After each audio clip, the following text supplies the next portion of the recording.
বাবা দেখে যা, দুটো সাপ রেখে যা।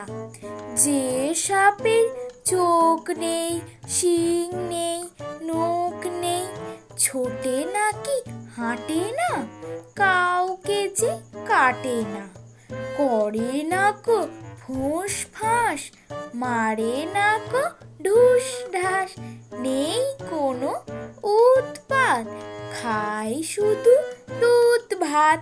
সেই সাপ জ্যান্ত, গোটা দুই আন্ত, তেড়ে মেরে ডান্ডা করে দিই ঠান্ডা।